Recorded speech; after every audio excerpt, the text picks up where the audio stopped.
In this third part of our special series, INN Takes on the History Channel, we will speak to Dr. David Ray Griffin, who has written several books on this topic and is featured throughout the History Channel special, 9/11 Conspiracies, Fact or Fiction.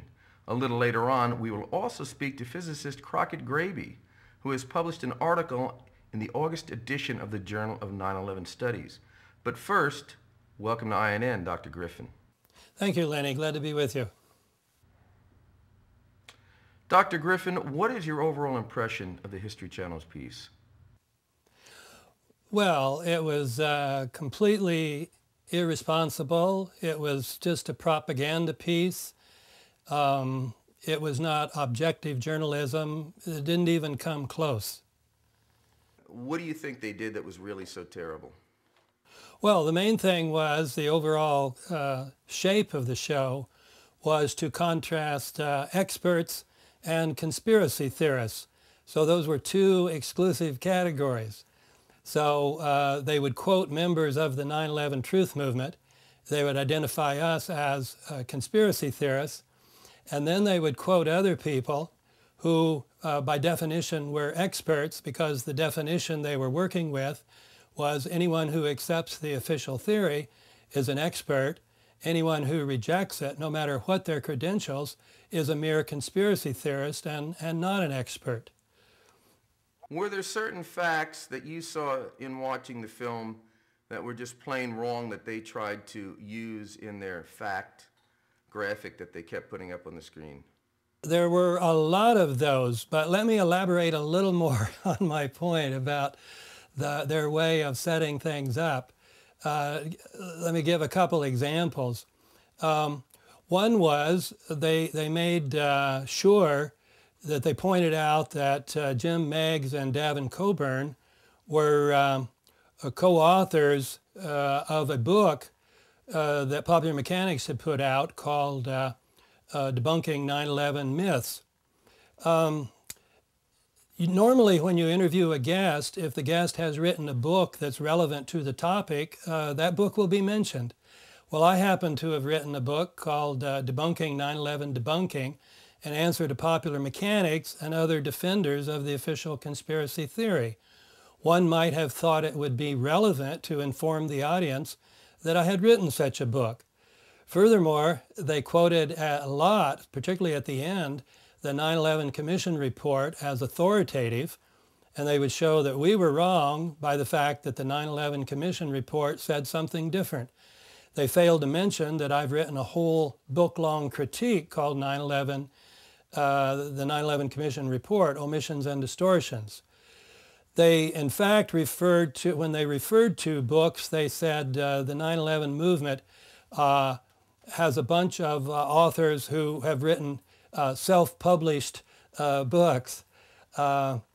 At the same time they were doing that, they were scanning some books, and they happened to show one of my books, Christian Faith and the Truth Behind 9/11, which is published by Westminster John Knox. None of my 5 books about 9/11 are self-published. There are many other people, including some who were on the show, who've published books that were not self-published. But that was their way of denigrating us, is to suggest it's just people on the internet and people who can't get a book published by a regular press that would believe that the 9/11 might have been an inside job. Would you say that the creators of the film tended to lump all the conspiracy theories together, tended to mix up those who come from a science background and are looking at hard evidence and others who are trying to piece together an explanation for what happened that day? Is that one of the techniques that you would agree was used? Well, certainly. They, in their effort to show that the experts were all on the other side, they hardly quoted anything from the people on the 9/11 Truth side who are recognized experts. Stephen Jones barely got out 2 or 3 sentences, and I asked him this morning how long he was interviewed. He said for 1 hour and 15 minutes. So here you have the major physicist of the movement. They could only squeak out 2 sentences from him, whereas they gave most of the time to Alex Jones and Dylan Avery. Now, they both did well. Dylan did very well, but nevertheless, Dylan is a 24-year-old kid, and it's much easier to paint him as someone who doesn't know what he's talking about than somebody like a Stephen Jones. They did the same thing with Colonel Robert Bowman. Here you've got a guy who was in charge of the Star Wars program for several years. He's a fighter pilot. He was an interceptor pilot. He knows the routine. He knows how interceptions are made. He knows how fast all this is going. And they quoted him. I would imagine they probably interviewed him for an hour or two, but they squeaked out one or two sentences from him. In the section that looked at the Shanksville crash, Flight 93 going straight into the ground and then the debris field, did you see any factual errors in that section? One of the points was Susan McElwain. They did quote her, but they left out the part where she says very clearly, I saw the little white plane, what she took to be a little military plane, jet plane, before the crash. They either left that out or didn't let her say it. And so they were able to say, well, you had the crash, and then they called in this guy who just happened to be flying around. Of course, you had a national ground stop then. There wasn't supposed to be anybody just flying around. But nevertheless, they figured, well, this is a good guy. So they called him down. He looked over the situation, and that was that. But she very explicitly has said, I saw this plane before the crash as well as afterwards. So that's one example. The other was they love to do this thing about Indian Lake because somebody had said Indian Lake was 6 miles from the crash site. And so they can say, well, 6 miles by car, but as the crow flies, just 1.5 miles. So it wouldn't be so hard to explain how debris could have fallen over there. It's still kind of a stretch, but nevertheless, it's easier than 8 miles away.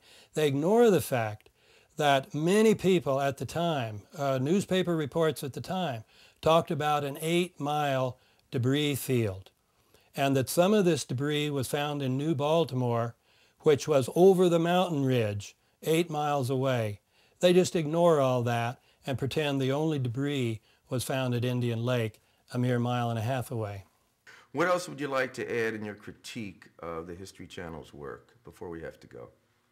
They quoted me as saying that according to the official story, there were about 10 cell phone calls made from Flight 93.